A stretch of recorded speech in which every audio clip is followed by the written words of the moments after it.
This is sort of the early days of vaudeville, and Crabtree and Higgins are convinced that they can make a duo act. We've both been very, very excited throughout this episode. They're big comedy fans, the two of them, and they want very much to be a part of this world. We're always looking for unique worlds that we haven't sort of explored on the show before. Given that we're 8 seasons in and vaudeville was sort of the preeminent form of entertainment of the era, it's kind of amazing that we had not thought of doing it up to this point. This is a blast. You have no idea. The comedy talent that they picked for this, the casting went above and beyond. We've got some of the funniest people in the country working on this episode. Brian Belleville is here, Ron Peterson, got Justin Landry, Winston Spear is in this episode. Plus you got Johnny Harris. And these guys in vaudeville, and they did everything.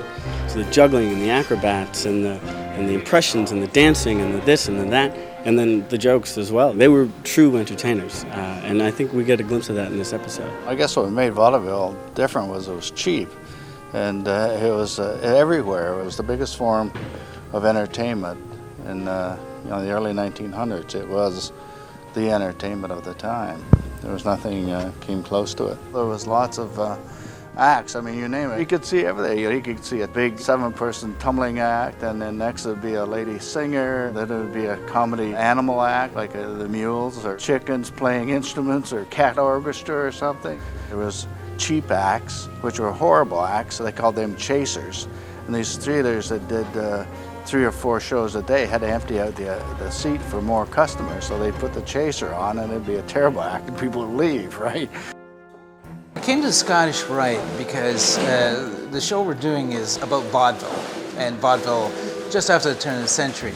So we needed a theater that looked like it was period appropriate, and the Scottish Rite has this amazing room in it. In terms of the history of Hamilton, this is a very, very historic property. The Mills family, which is a very prominent family in the history of Hamilton, purchased the property, had it until the 1870s, and it was purchased by one George Elias Tuckett, who was a tobacco merchant. This house was built in 1895. The Scottish Rite purchased it in 1920. You're shooting in what we call the cathedral, but it's really just a theater in the round. Beautiful facility, has a large Casavan pipe organ in it. People are welcome to come in and have a look at the building because, as far as I'm concerned, I'm biased, but it's a real jewel and an oasis of calm in the center of downtown Hamilton. Almost every town had some kind of a theater where vaudeville could take place. The big ones are still there, the Elgin, the Winter Garden. They were vaud houses. We're at the mezzanine level of the Winter Garden Theatre, and the Elgin and Winter Garden Theatre Centre is the only remaining double-decker theatre that is still operating in the world today, with both theatres fully operational. The theatres are located on Yonge Street, right down at Yonge and Queen. Vaudeville was the mass entertainment of that era, and these theatres were built specifically for vaudeville. The Winter Garden Theatre was built to emulate rooftop theatres that were quite common across North America at that time. Of course, with the climate in Toronto, it needed a roof. So they covered it with leaves to give it that sense of it being a garden. It's a very palatial setting, as you'll see in the lobbies. The idea was that coming to see a show in the Elgin and Winter Garden Theatre was just as special as seeing the show itself. Because of its uniqueness, we get visitors from all over the world here. Anyone who's interested in theatre really has to come and have a look at this building.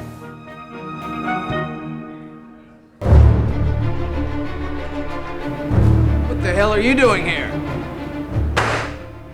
So this is our blood hit, or bullet hit. And what it is, so we have an electrical charge, a squib, which is mounted onto a brass plate, and the brass plate is affixed to a piece of cardboard, and then on top of that we fill a condom with blood, stretch it really tight, and they're not easy to do, and sometimes they break a lot. We tape it, make it really nice and firm so you can see the little bubble, and then we affix it to whatever it's going to be, whether it be the vest in this particular case, it's going to be a white t-shirt. This electrical charge is run by battery, so we will have one person on the battery, and he will coordinate the timing with the director, the actor, whoever gets shot. So when it is the right time to hit the button, they will go action, 3, 2, 1, we'll hit the button. The guy will definitely react because he's never been shot before.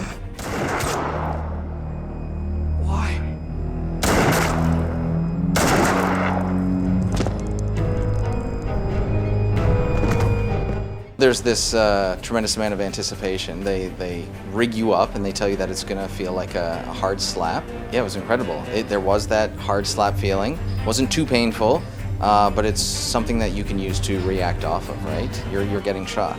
Yeah, I loved it. Yeah, better than a makeout scene. The Toronto Bank, I just told you it's been robbed. Isn't that why you cursed? No, Murdoch. I cursed because I'm out of bloody scotch. Pass. It's kind of awful. Unfortunately, they're both a little bit terrible. Just for the show, I'm doing a very poor impression of Tom. I mean, if I wanted to, I could nail it. But for this show, it's terrible. It's weird to see how this world has changed over the years, and then again, not so much. You know, people getting a tomato thrown. Obviously, we think that's archaic now, but I did a gig where I had a dinner roll thrown at my head one time, so some things change, but